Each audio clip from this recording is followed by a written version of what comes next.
Welcome to all of you in the poetic session.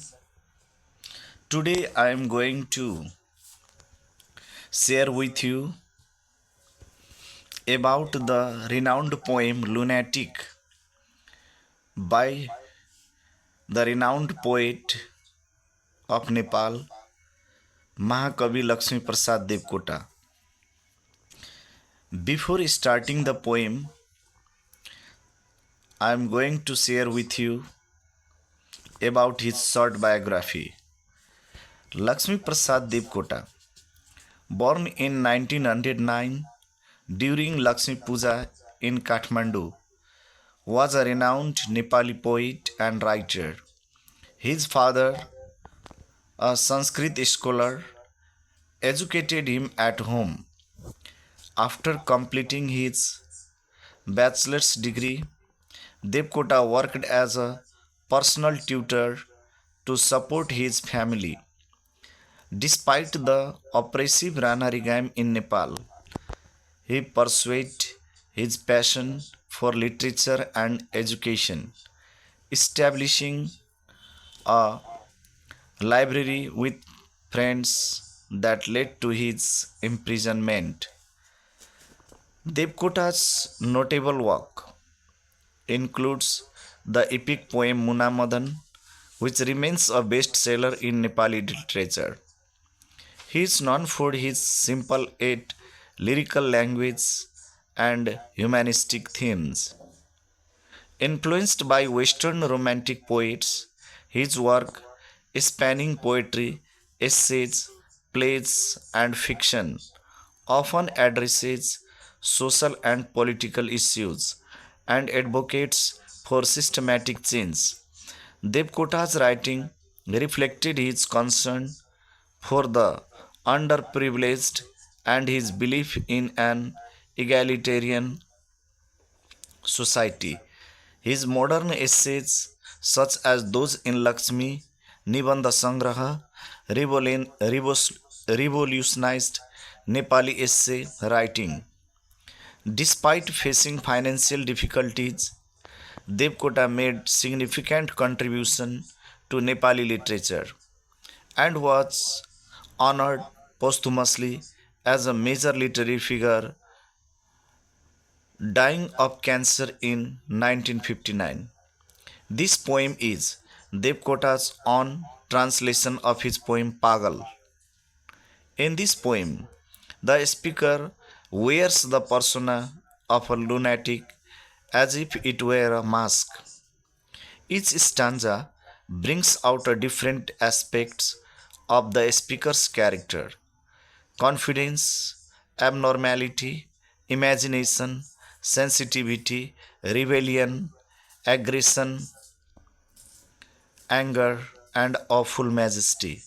Above all, this poem is at once a very modern expression of the deepest personal feelings of the poet and a surgical exposure of the hollowness of the so called intellectual aspirants of the time and maybe of any time. Ultimately, the poem philosophically reflects upon life of the thinking individual in a society swayed by unimaginative self seeking people. Furthermore, the many allusions to mythical and legendary persons reveal the dignity of life which can laugh at corruption and death. Now, I am going to go through the summarized version of the poem. This poem depicts the Nepali society. The speaker begins by acknowledging that he is considered mad by others. He embraces this identity, saying that it is simply who he is. He experiences the world in ways that others do not. He hears sights, sees sounds, tastes smells, and touches things that are usually dismissed as non existent. For him, stones appear as delicate flowers by the water's edge, and the moonlit landscape seems alive and mythical, transforming ordinary objects into enchanting visions. The speaker communicates with these objects in a language that cannot be understood or expressed by others. He contrasts his own experiences with those of a more conventional person, while others rely on their five senses and logical reasoning. He uses an additional sixth sense that allows him to experience and understand the world differently. For him, a rose is not just a flower, but a symbol of beauty and love from mythological figures. He describes himself as emotional and fluid, in contrast to the logical and rigid nature of conventional thinking. Where others see harsh reality, he perceives beauty and subtlety. The speaker reflects on moments when his unusual perspective leads others to think he has been insane. When he stares blankly for days or weeps over minor things, people think he has been mad. They criticize him for his reactions to natural phenomena and spiritual experiences. Despite their judgments, he continues to embrace his unique way of experiencing the world, even when he faces harass reality or treatment or dismissal from society. He also challenges societal values and perceptions. He criticizes people who hold power or wealth, seeing them as foolish or corrupt. He places higher value on simple, honest things, and he sees through the deceit of those who claim to be wise or pious. The speaker's unconventional views make him appear mad to others, but he sees them as a profound way of understanding and interacting with the world. The speaker becomes enraged by the injustices and falsehoods he observes.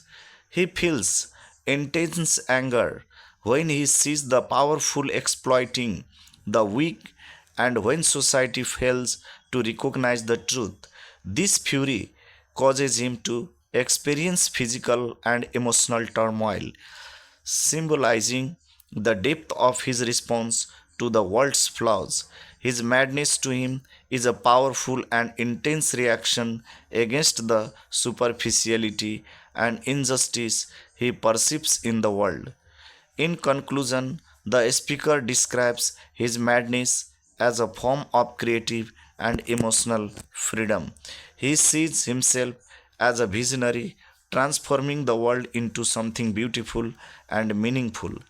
Despite how others perceive him, his madness is not a limitation but a different way of experiencing and understanding reality on that he values deeply. Now, the theme of the poem.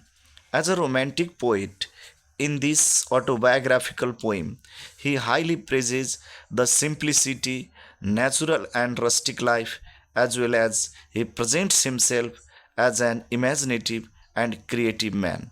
Similarly, he gives more emphasis on the heart or feelings rather than the mind. In the poem, he presents himself as a lunatic persona. He is different from sane, ordinary people. People because he can see or visualize sound, hear the scene or sight, taste the sweet smell. Not only this much, but he can also see flowers in the stone and also understand the bird's language. Likewise, for him, dreams and imagination are real because he can interpret them meaningfully. On a winter night, he can see heaven in the sky. He is quite a sensible man, so he feels sad seeing weak and dying people. He also believes in the existence of the soul.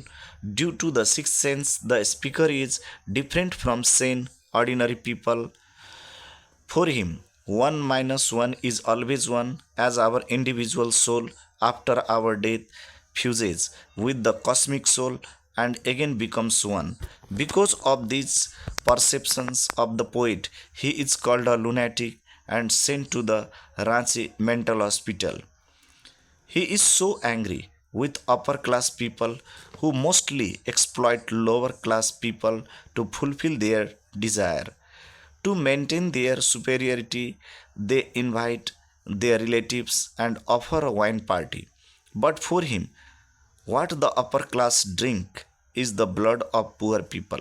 He is also angry with prostitutes who sell bodies for money. For him, they are dead women, though they are alive. He thinks that poor people are richer than the king and emperor because they do not have unlimited wishes and desires.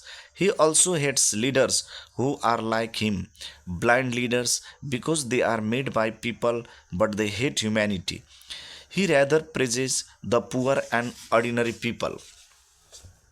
He criticizes those leaders who hate poor, helpless people. He has a humanitarian outlook for needy people. He criticizes the flattered who controls other people's thoughts by their false ideas. He attacks both types of people, that is, man hater and flatterer, want to bring a complete change in society because he is so frustrated and unhappy with the existing world, which is so corrupted and vile due to the evil people handle over the innocent people. The poem explores the theme of madness as a form of unconventional perception and liberation. The speaker embraces his own madness, which allows him to see and experience the world in ways that others cannot. This unique perspective contrasts sharply with conventional thinking, which he views as rigid and limited. The speaker describes how his madness grants him a profound understanding of reality. He sees, sounds, hears sights, and interprets ordinary objects like stones and flowers in extraordinary ways. This heightened perception allows him to experience the world more deeply, though others may not understand or appreciate it. He contrasts his own values and perceptions with those of conventional thinkers. The speaker rejects societal norms and traditional measures of value, such as wealth and pity, in favor of his own emotional and spiritual experiences. This rejection highlights his sense of freedom and individuality, suggesting that madness for him is not a curse but a form of liberation from societal constraints. The speaker's intense emotional responses to the world, such as rage, sorrow, and wonder, further emphasize his unique state of mind. He experiences extreme reactions to perceived injustices and contradictions in society, which foils his sense of madness and his passionate outbursts. Thank you very much for hearing me, and may God bless you. Have a nice day. Please don't forget to subscribe my channel and like my it means YouTube audio lessons. It will enhance or encourages me, inspire me to bring the further new audio lessons for you. Thank you very much. Have a nice day.